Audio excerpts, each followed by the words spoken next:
که همراه بود در سفر رهبر انقلاب به پیرانشهر و ایرانشهر، میگفت خدا شاهد اشکدل اون که با چشمام دیدم رو میخوام برای شما بگم. من با یه واسطه میگم. بنده به این آقا خیلی اعتماد دارم و خیلی آدمی بسیار مؤمن و پرهیزکاره. میگفت پوشم اگر کم و زیادش کنم. خیلی درس قشنگی من برای شما بگم امشب. ایشون میگفت آقا وقتی رهبر انقلاب رفتن برای دید و بازدید و اینها تو شهرها، گفت رفتن تو اون خانه و محله‌ای که در زمان شاه تبعید بودن. اونجا همه سنیه. میگفت پیرزن‌ها پیرمردا قدیم ایشون رو میشناختن آمدن. میگفت عجیب این بود که ایشون با اسم کوچیکم صدا میزد. کیه چیکار فلان. میگفت همه اومدن گریه خوشحال فلان. یه آقای ایشون فهمیدن که یه رئیس پاسکا بودا اون موقع من اینجا تبعید بودم. این کجاست؟ گفتن آقا این چند سال بازنشسته شده پیرمردیه توی یک از دهات اطراف بیرانشهر. گفت این هر طوری هست پیداش کنین، من باش کار دارم میخوام ببینم. خلاصه پیداش کرد. مامورا میگن رفتیم آقا دنبال ایشون، هم میگه منم دنبال اینا بودم چون ایشون منو فرستادن که با عزت و احترام این بنده خدا رو بیارید. حالا ما نمیدونیم این کیه، چرا ما رو ایشون فرستادن، حالا بعد فهمیدیم. خیلی قشنگه. دیگه رفتیم اونجا در زدیم، دیدیم یه پیرمردی اساد هستش و اینا، اونم سنی هم.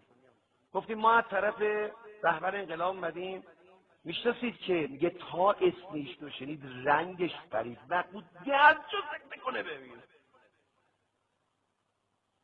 گفت چطور؟ گفت آقا اومدن ایشون میخوان شما رو ببینن.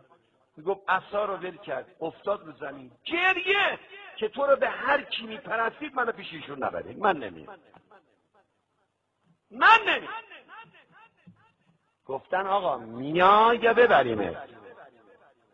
من نمیام. چهار چنگولیشو گرفتم گذاشتندش تو ماشین. گفتن ایشون گفته باید بیای.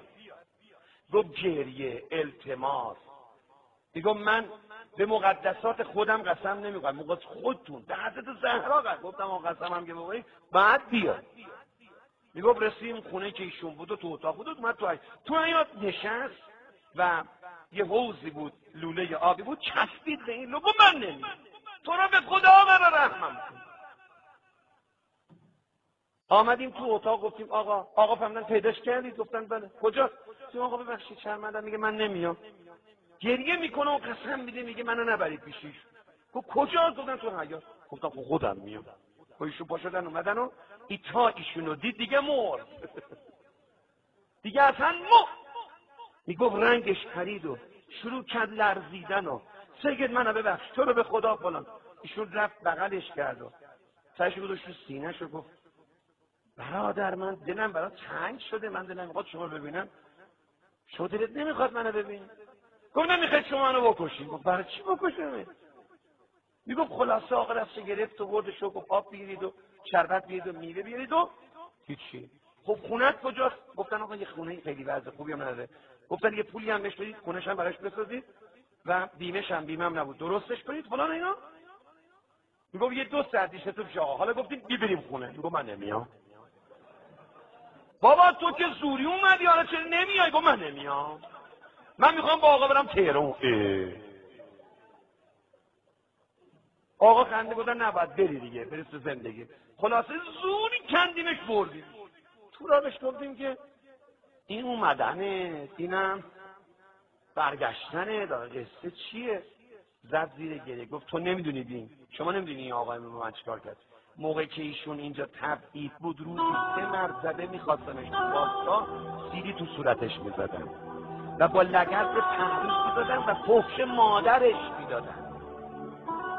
و من چند ساله که فهمیدم این آقا رهبر شده هر روز و شب میگم الان میام در خونه من تیکه تیکم میکنم. آقای اون شیعه شد با یه گذشت، زن شیعه شد، بچه ها تو خانواده‌اش